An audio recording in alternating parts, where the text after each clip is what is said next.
አሁን የልዩነቱን ያለፈው ስርዓትና ይሄ ስርዓት መካከል ያለውን በጣም አደገኛ ነገር መረዳት የሚፈልግ አካል ያለፈው ስርዓት ከታሪክ ጋር ከትርክቱ ጋር የተጣላ ቢሆንም እንኳን ያንን ፕሮሞት ላለማድረግ ወሰነ እንጂ ያንን ከመሰረቱ ለማጥፋት አልተነሳም። ማሳያ መጥቀስ እችላለሁ። በኢህአዴግ ዘመን የአድዋ በዓል በሚገባው ልክ እንዳይከበር አደረጉ። እነሱም አይሳተፉበትም እንጂ የአድዋ በዓል ፈጽሞ እንዲቀር አልጠሩም።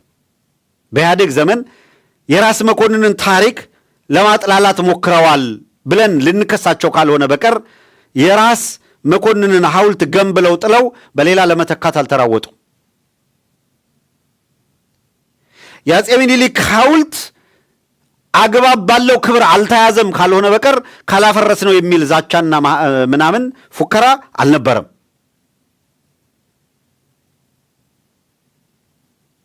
የአገሪቷ መገለጫ የሆኑ የአንድ አገር መገለጫ የሆኑ ቲያትር ቤቶች ወዘተረፈ በሚገባቸው ልክ አልታደሱም፣ እንዲያድጉ አልተደረጉም ወዘተረፈ ካልሆነ ክሱ እነዚህ እንዲወድሙ እንዲጠፉና በሌላ እንዲተኩ ለማድረግ የተደረገ እንቅስቃሴ የለም። ቲያትር ቤቶች በሙሉ ቅርጻቸውን በትግራይ መልክ ይሰራ አልተባለም። የአዲስ አበባ ጠረን የትግራይ መልክ እና ቅርጽ ይያዝ የሚል አብዮት አልነበረም። ድሬዳዋን እንውጣለን እንትንን እናፈርሳለን ይሄንና እና የሚል አልነበረም። ጥያቄዎች አሉት። ወልቃይትና ከራያ ጋር የተያዘ ነው። መተከልን ፓዊንና የአዲስ አበባ ጣፈንታን በተመለከተ በየጊዜው ከፍ ዘቅ የሚሉ ሁኔታዎች ነበሩና በተለይ ከአዲስ አበባ ጋር በተያያዘ የመተከል የነፓዊ ጥያቄ የአማራ ሕዝብ የዘመናት ጥያቄዎች ሆነው የዘለቁ ናቸው። ትግል ሲደረግበት የቆየ ነው። እንደ ወልቃይት እንደ ራያ ሁላ የአዋሳኝ ቦታዎች እና የማንነት ጥያቄዎች አልነበሩም እያልኩ አይደለም። በዚህ በኩል ሲደረግ እንደነበረው ግን ዘኢንታየር ኢትዮጵያ አፍርሰን በእኛ ቅርጽ በእኛ መልክ እንስራ የሚል አልነበረም ነው መከራከሪያው። አትሊስት አክሱምን እናፍርሳት አይደለም ሲባል የነበረው። ላሊበላን እናፍርስ ሲባል አልነበረም። ጊሸንን እናውድም ሲባል አልነበረም። ከአክሱም ጋር አቻ የታሪክ ርዝማኔ የዘመን እኩሌታ እኩልነት መቀዳደም በሌለበት የታይም ፍሬም ውስጥ ከአክሱም ጋር እኩል የተተከለችው ተደባበ ጽዮን ተደባበ ማርያም አማራ ሳይንት ላይ ምን ያህል የታሪክ ሀብት እንዳላት ይታወቃል። የናብይ አገዛዛውን በተመሳሳይ ሰዓት አክሱምንም አማራ ሳይንትንም ማጥቃት የሚፈልግበትን ምክንያት ንገረኝ። ነጋ ጠባ ጣና ቂርቆስን ጣና ገዳማትን የሚበረብርበትን ምክንያት ንገረኝ። ልንገርህ፣ አብይ አህመድ ጅሪ አድርጎ ያሰማራውን ነቢይ ነኝ የሚል ሐዋርያ ነኝ የሚል ፓስተር ነኝ የሚል ጅሪ አብይ አህመድ ከመጣ በኋላ ያፈራው ኃይል በቤተ ክርስቲያኗ ላይ ሲዘምት በታሪክ ላይ ሲዘምት ምን እያደረገ እንደሆነ ካልገባህ ካልተረዳኸው አንድ ነገርና የጦርነቱ ሁሉ ምክንያቶች ሲገቡህ ከነ ህመምህ ከነ ችግርህም መጀመሪያ የትኛውን ፕሮቴክት ላድርግ የትኛውን ላድን ወደሚለው ትሄዳለህ። ሰው ዓለምን ሁሉ ቢያድን ለራሱ ከጠፋ ምን ይረባዋል የሚለው። እስኪ ይሄንን እንመልከተው። ተመልከቱት የአብይ አህመድ ነቢይ ምን እንደሚል የ3000 ዓመት ታሪክን በተመለከተ አንድ ያየሁት ራእይ ላይ እንጸልያለን። ሌሊት ያየሁት አንድ ራእይ አለና ስለ ፕራይም ሚኒስተር ዶክተር አብይ እንጸልያለን።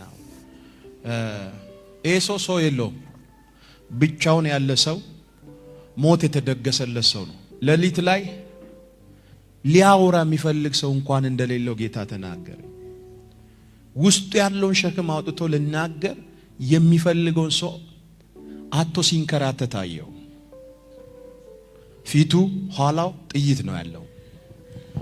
ለዚህ ሰው እስቲ ዛሬ የኛን ጉዳይ እንተውና ለዚህ ሰው መማለድ መቃተት።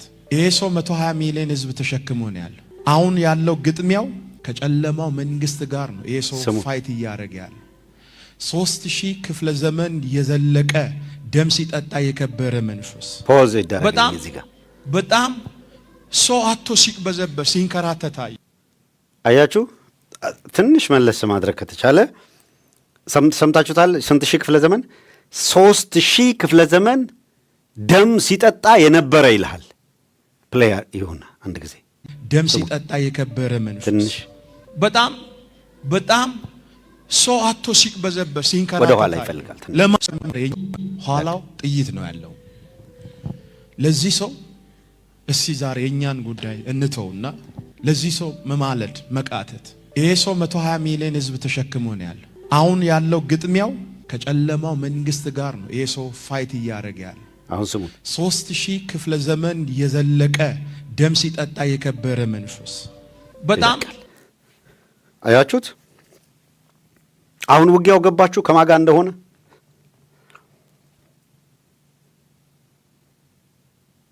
ዮናታን የሚባለው ለሁለት ተሰበረ፣ አከተመለት፣ ተሰነጠቀ አለቱ ሲል ሰምታችሁታል። አሁን የኢትዮጵያን 3000 ዘመን ተቀበሉ። ኢትዮጵያ አይደለንም ከሚለው ወደ የት መጡ? የ3000 ዘመን ታሪክ አለ። 3000 ዘመን ግን ደም ሲጠጣ የነበረ መንፈስ አለ። አሁን ታያለህ። ለምን የኢትዮጵያ ኦርቶዶክስ ተዋሕዶ ቤተክርስቲያን በጧፍ እንደ ጧፍ እንደምትነድ ታውቃለህ? ለምን ትግራይ ላይ አሁን ሌላ ጦርነት ሊለኮስ እንደተፈለገ ታውቃለህ? ህወሓትን እርሳው። እኔ ከህወሓት አንጻርና ህወሓት ከሚከተለው ፖለቲካ አንጻር አይደለም ማነሳለህ። አማራው ላይ ያልተቋረጠ ጦርነት የሚካሄድበት ምክንያት ካልገባህ ደብዙ እነዚህ እቅዶች የሚሳኩበት ነው።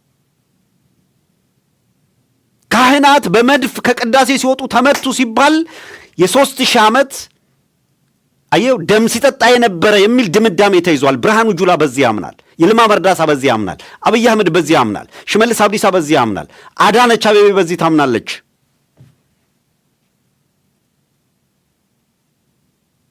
አየኸው፣ ይሄ በጴንጤነት ስም የተሰበሰበ ኃይል በሙሉ በኢትዮጵያ ኦርቶዶክስ ተዋሕዶ ቤተክርስቲያን ላይ የሚዘምተው ለ3000 ዓመት ብሎ አየኸው ደም ሲጠጣ የነበረ መንፈስ ብሎ ነው የሚፈረጃት። ቤተክርስቲያን ትላንት ተቃጥሏል፣ ዛሬም ይቃጠላል፣ ነገ ወደፊትም ይቀጥላል ያለው አብይ አህመድ ምክንያቱ ይሄ ስለሆነ ነው። ልድገምልህ።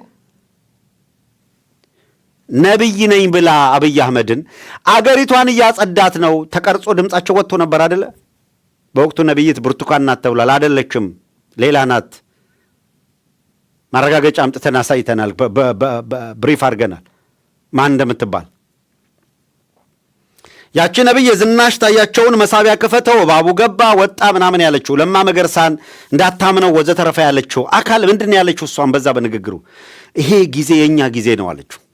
ምድሪቷን እያጸዳ ነው፣ ምንም ርኅራሄ እንዳታሳይ ያለችው። አየህ፣ የሚዋጉት መንፈስ ነው። መጽሐፍ ቅዱስ ላይ እንዳለው ሴቲቱንና ከእሷም የተገኙትን ከዘሯም የወጡትን ይዋጋ ዘንድ ዘንዶ ወደ ምድር ወጣ፣ ከሴቲቱ የተወለዱትንም ያጠፋቸው ዘንድ አፉን ከፈተ፣ ብዙም ውሃ ካፉ ወጣ። የዘንዶው ልጆች መጥተዋል። የአብይ አህመድ ልጆች መጥተዋል። እነዚህ የዘንዶው ልጆች ቤተክርስቲያንን ያጠፏት ዘንድ ምለው የተነሱ ናቸው። ኢትዮጵያን ያወድሟት ዘንድ ምለው የተነሱ ናቸው። ምን ተቆጣጥረዋል መሰለህ? 4 ኪሎ የመንግስትን ስልጣን ይዘዋል። መከላከያውን ይዘዋል። ደህንነቱን ይዘዋል። ይኸውልህ እነ ወርቁ ጋቸና አርቲፊሻል ኢንተለጀንስ ላይ ኢንሳ ላይ ምናምን የተቀመጡት ሰዎች ከዚህ ሰውዬ የሚለዩት ይሄ ፓስተር ነቢይ የሚል ስም ይዞ አዳራሹ ስላለ ነው። እነዛ ደግሞ የመንግስትን ስልጣን የያዙት ቀን ጠብቀው ጊዜ ቆጥረው በኦሮሞ ብሔርተኝነት ትከሻ ላይ ተንጠላጥለው የ4 ኪሎን ስልጣን የያዙት አካላት ኦልቲሜትሊ ግባቸው ኢትዮጵያን የኢትዮጵያ የ3000 ዘመን ታሪክ የእርግማን ታሪክ ነው ብለው የሚያምኑ የደም መጣጭ ወይም አፍሳሽ ወዘተረፈ መንፈስ ነው ብለው የሚያምኑ ዳትስ ዋይ ብልጽግና የሚባለው ድርጅት ወይም ብልጽግና የሚባለው ፓርቲ በመነሻው በያዘው ሰነድ ላይ የኢትዮጵያ ኦርቶዶክስ ተዋሕዶ ቤተ ክርስቲያንን በተመለከተ ወይም ነባሩን የእስልምና እምነት በተመለከተ የጻፈው የልማት ጠርናቸው የዲሞክራሲ ጠርናቸው የሚል ነው። ይሄ በሰነዱ ላይ የተመዘገበ ነው። በሰነዳቸው ላይ የተመዘገበውን አውጥተን መዝገባቸውን እኮ አምጥተን አጋልጠናል። ይሄ ብቻ አይደለም። የሚፈራ መሰለ ሽመልስ አብዲሳ በአደባባይ ወጥቶ ከእስራኤል የመጣ ቋንቋ ከአረብ የመጣው ነው ያስቸገረን ያለ ጴንጤ የሚለውን ስም ይጠቀመዋል እንጂ ከእስራኤል የመጣ የሚልህ ጁዶ ክርስቲያኒቲ ኦርቶዶክሳዊነትን ነው ነገርን። ከአረብ የመጣ ሲል እስልምናውን ነው። ሙፍቲን አሳደው የገደሏቸው ለዛ ነው። አዋክበው ዲፕሬሽን ውስጥ ከተው ከሰው ነጥለው እሳቸውን የሸኟቸው ለዛ ነው። አህመዲን ጀበልና አጂ ቱፋ የሚጫወቱበት መጅሊስ የሚባል ነገር የሰሩት ለዛ ነው። አሁን በነጻነት የሚፈልጉትን የፖለቲካ ዓላማ ያራምዳሉ። የአማራ ነው ብለው መስጊዱን ሚናራውን ሲንዱት አህመዲን ጀበል ቅር አይለውም። አየህ ሀጂ ቱፋ ይሄ ምንም ጉዳይ አይደለም ለሱ። ከእስልምናው በላይ አማራነት መጠቃቱ የፖለቲካ ትርፍ የሚያስገኝለት ነው። ሃይማኖቱ ሳይሆን ፖለቲካ ያሸነፈው ነው። ዳትስ ዋይ በሃይማኖት ስም የሚፈልጉትን ይዘዋል። ይሄ በየአዳራሹ የሚጮኸው ፓስተር ነኝ ነብይ ነው የሚለውን በሙሉ እንደ ነብይና እንደ ፓስተር የሚቆጥር ቀላል ሰው አይደለም። ይኸውልህ አዳራሹ ሙሉ ተሰብስቦ አሜን እያለ 3000 ዓመት ደመጣጭ መንፈስ ነው ይልሃል። አየኸው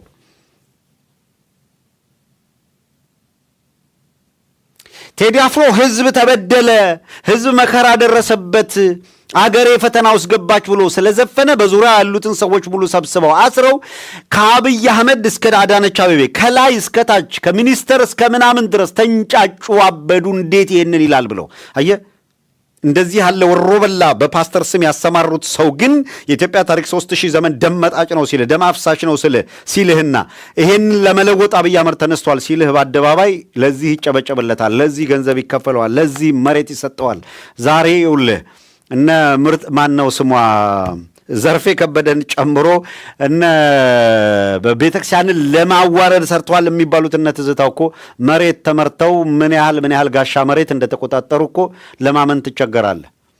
ለምን ቤተክርስቲያን ተበደለች ብሎ የሚጮኸው ደግሞ ደሳሳ ጎጆ ትፈርስበታለች። ጌታዬ ድምጥማጡን አጥፍተው ከአዲስ አበባ ቤት ካፈረሱ በኋላ የሚያከራይ ሰው እነዚህ የተፈናቀሉትን ሰዎች የሚያከራይ ሰው በሕግ ይጠየቃል ብለው እኮ ነበር ያሳድዱ የነበሩት። የት እንውደቅ ሲሏቸው ጎጃም ሂዱ፣ ጎንደር ሂዱ፣ ሸዋ ሂዱ፣ ወሎ ሂዱ ከዚህ ነበር የሚባሉት። የእናንተ አይደለም አዲስ አበባ ነበር የሚባሉት። ኤንቢሲ ላይ በቀደም አላየህም? ብድግ ብሎ መጣልህ በድፍረት ሊዘረዝር። አዎ ልክ ነው አለ። ናሬቲቭ ያስቀምጥልሃል።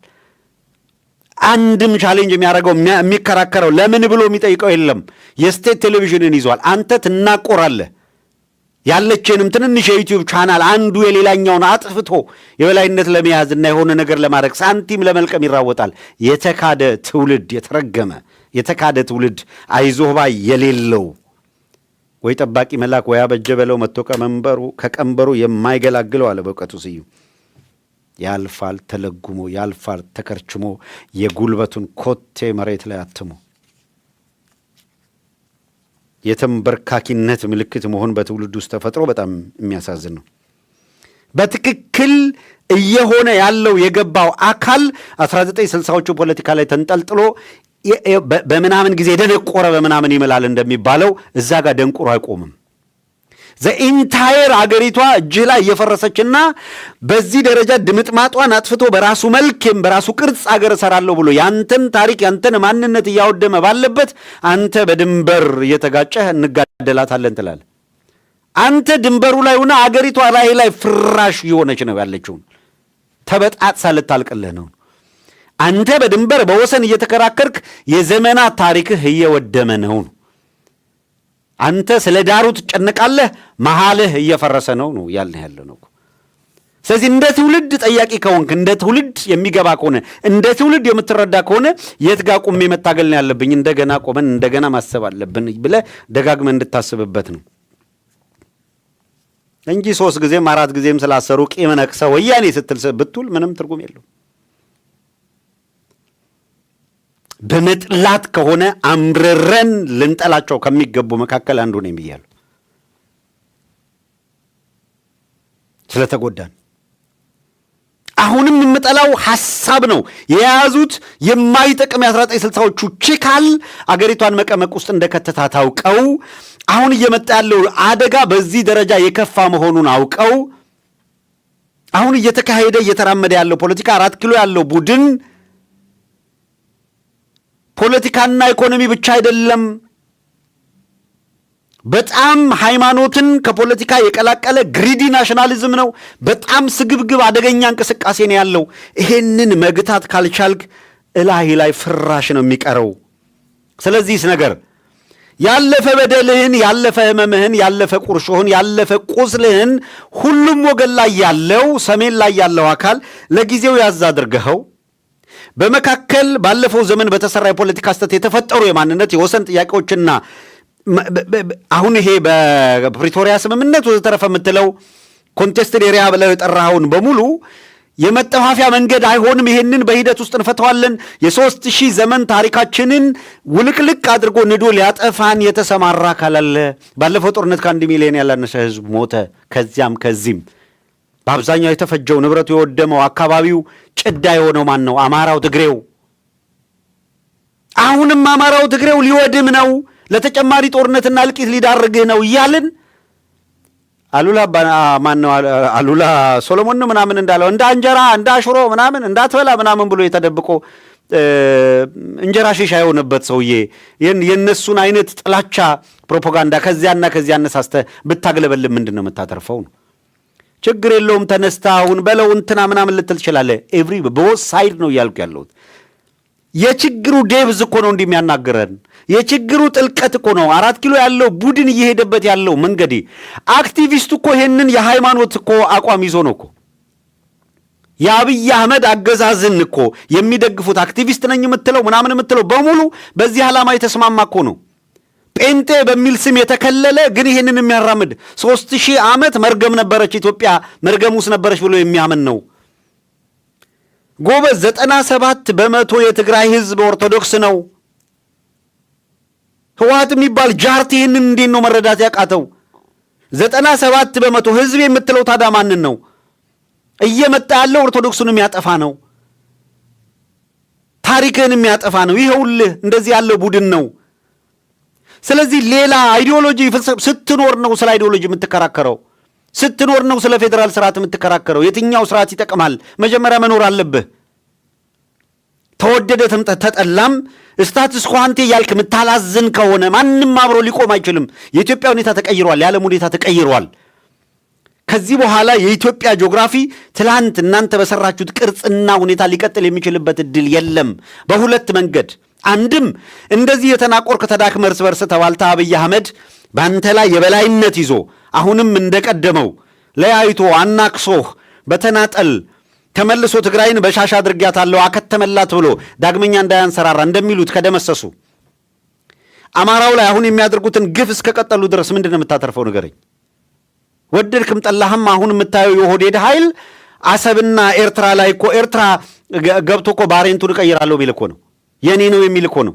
ቀይ ባህር ላይ ኢሬቻ አከብራለሁ ምናምን የሚል ስብስብ እኮ ነው እየመጣ ያለው። መጥፋት ነው ወይ የሚሻልህ ነው? በትላንትናው ላይ ተመስረተ ትላንት በደላል። አዎ፣ ግን ትላንት ላይ ተመስረተ አሁን በሚያጠፋ መዳፍ ላይ መጥፋት ይሻልሃል ወይ ነው? መቼ ነው ቆመህ የምታስተውለው? ይህንም ያስጮኸን ለምን የ3000 ዓመት አለ አይደል? አዎ፣ እስኪ ተመልከተ የ3000 ዓመቱን ታሪክ። ሊያጠፋ የሚፈልገው መርገም ነው ያለው ቀደም ሲል ይሄንን ነው መጥፋት አለበት ብለው የሚያምኑት። ታሪክ ማለት ይሄ ነው። ቀዳማዊ ሚኒሊክ ሲልህ በቀዳማዊ ሚኒሊክ ጊዜ ቀዳማዊ ሚኒሊክ ከእስራኤል መጡ ይልሃል። ቀዳማዊ ሚኒሊክ ከእስራኤል ለመምጣታቸው ተረት ነው ይላል። ይኸውልህ ዝም ብለህ ሌላውን ተወና ይኸውልህ ማስረጃ አለልህ።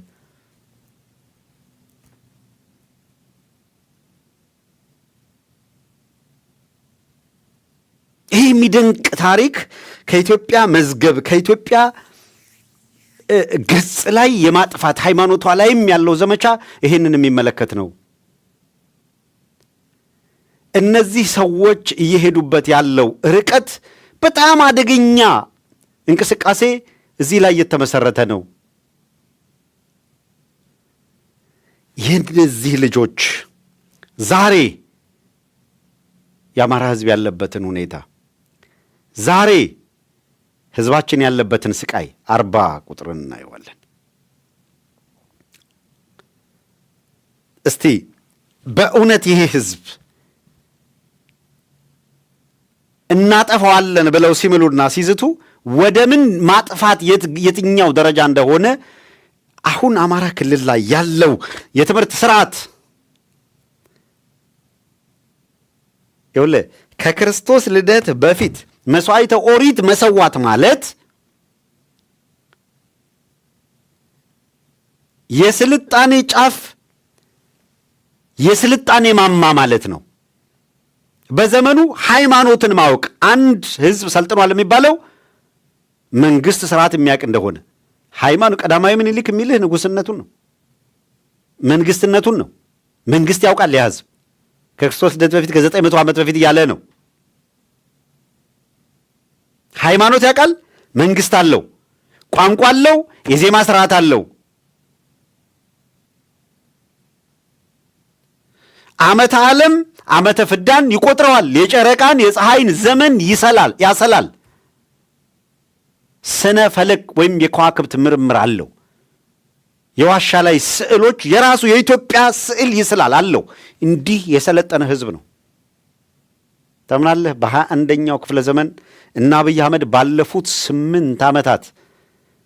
7 ዓመታት ያለማቋረጥ በፈጸሙት ውድመት፣ ጦርነት፣ ታክቲክሊ ወደ ድህነት መቀመቅ የመክተት ስትራቴጂ የአማራ ህፃናት አሁን በየቦታው ላይ እየሰማችሁ ነው አይደለም? የለንደን ፋኖ ሰሞኑን በየመድረኩ ላይ የአማራ ህፃናት ወደ ትምህርት ቤት እየሄዱ አይደሉም፣ በብዙ ሚሊዮን የሚቆጠሩ የአማራ ህፃናት ጄኖሳይድ እየተፈጸመ ነው በአማራ ህዝብ ላይ እየተባለ እየቀረበ ነው አይደለም? ትምህርት ቤቶች እንዴት ታክቲካሊ ሆን ብለው በመድፍና በሞርተር እያወደሙ እንደነበረ ስናሳያችሁ ነው። ዛሬ የአማራ ህፃናት አክቹዋል በ21ኛው ክፍለ ዘመን የት ጋር ሁነው ትምህርት ቤት እንደሚከታተሉ ህሊና ያላቸው ደግሞ የነዚህን ህመም ነው የሚያሳያችሁ። ቅድም እንዳያችሁት አንዱ ወርዶ ውሃ ያንን ውሃ የሚጠጡትን እያሳየ ነው። የኢትዮጵያ ገጽታ ያ ነው። የኢትዮጵያ ገጽታ የነዚህ ወገኖች መራብ ነው። አዶናይ ምናምን የምትሉት ማይረባ ሌላ መስመር ላይ ሌላ አብደት ላይ ነው ያለው አገዛዙ። ይኸው ጮኸ ትሰቅልና ማውረድ የሚቸግርህም ለዛ ነው። አየህ ትክክለኛ ለኢትዮጵያ ስሜት ያላቸው የህዝብ ልጆች ምን እንደሚሉ ትክክለኛ ለህዝብ የሚያስቡ ኢትዮጵያውያን አሉ። ከኢትዮጵያ ውጭ ያሉት እንኳን ይኸው ፈረንጆቹ እንኳን ምንድን ነው የሚሉት? በቃ ይኸው እውነታው ይሄ ነው። ኢትዮጵያውያን እንደዚህ አይነት ሰቆቃ እያሳለፉ ነው። እነዚህ ሰዎች ከአዳነች አቤቤ በሚሊዮን የሚቆጠር ገንዘብ ተቀብለው ከአብይ አህመድ በሚሊዮን የሚቆጠር ገንዘብ ተቀብለው የእነሱን ብልጭልጭ ማሳየት የእነሱን ሎጅ ማሳየት ከብዷቸው አይደለም፣ ህሊና የሚባል ነገር ስላላቸው ነው። ቲክቶከር እየቀጠሩ ኢትዮጵያ የሌላትን ገጽታ ያላት ለማስመሰል ሲራወጡ ሁለት ነገር ሰሞኑን በከተማችን በስፋት በኢትዮጵያ ውስጥ እና በማህበራዊ ሚዲያው ሲዞር የነበረው አንድም ከዚህ ከቲክቶከሮች የሌለ ገጽታ ለመገንባት የሚያደርጉት የካድሬ ሩጫ ጋር የሚሄዱት ነው፣ ህሊና ቢስነት። ሌላም በአርሰናል ምናምን በሚል ተከልሎ ሲጮህ የነበረውና አገዛዙ ያለን ሊጠቀምበት ያደረገው ሙከራ ነው።